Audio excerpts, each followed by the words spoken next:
संत Francis. Chapter 13। Francis का पक्षियों को उपदेश देना। फ्रांसिस परमेश्वर से यह जानना चाहते थे कि उन्हें परमेश्वर से प्रार्थना ही करते रहना चाहिए या साथ ही साथ वचन का प्रचार भी करना चाहिए। इस विषय के लिए वे अपने शिष्यों से भी प्रार्थना करने की उन्होंने याचना की।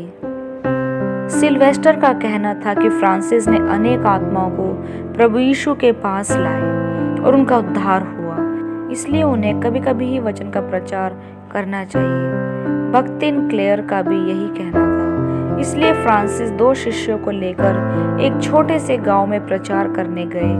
उस गांव में जितने भी बीमार थे वे सभी चंगे हो गए। इसी कारण वे सभी गांववासी अपने गांव को छोड़कर फ्रांसिस के पीछे चलने लगे, किंतु फ्रांसिस इस निर्णय से प्रसन्न नहीं हुए और उन्होंने गांव वालों से कहा कि वे अपने गांव में ही कष्ट उठाकर प्रभु यीशु के लिए अपना जीवन व्यतीत करें। लोगों ने उनकी यह सलाह मान ली। वहां से लौटते वक्त फ्रांसिस को पेड़ों पर अनेक पक्षी नजर आए। उन पक्षियों को उन्होंने सुसमाचार सुनाया।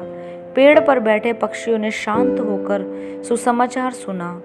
उन्होंने यह कहकर प्रचार किया, हे पक्षियों, परमेश्वर ने तुम्हें जहाँ चाहो वहाँ उड़ने के लिए पंख को दिया है और साथ ही 3 तरह के वस्त्र को तुम्हें पहनाया है। उनमें से पहला ऊन के समान चिपका हुआ रोआ, दूसरा उसके ऊपर थोड़ा बड़ा रोआ और सबसे ऊपर उड़ने के लिए पंख दिए हैं। ये 3 प्रकार के वस्त्र हवा में उड़ते समय तुम्हारे शरीर को ठंड से बचाते हैं। उन बातों को सुनते ही पक्षियों ने अपनी चोंच को खोलकर, पंखों को फैलाकर और आदर से अपने सिरों को झुकाकर अपने सृजनहार को धन्यवाद दिया।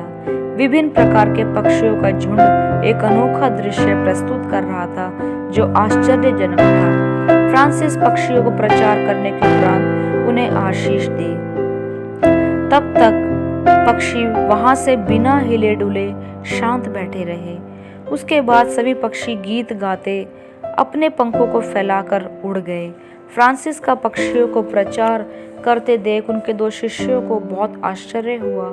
धन संपत्ति के बिना ये पक्षी परमेश्वर द्वारा पाले और पोसे जाते हैं, ये जानकर और देखकर उनका विश्वास दृढ़ हुआ। वे भी संसार में धन संपत्ति के बिना परमेश्वर पर निर्भर होकर जीने का आश्वासन पाए।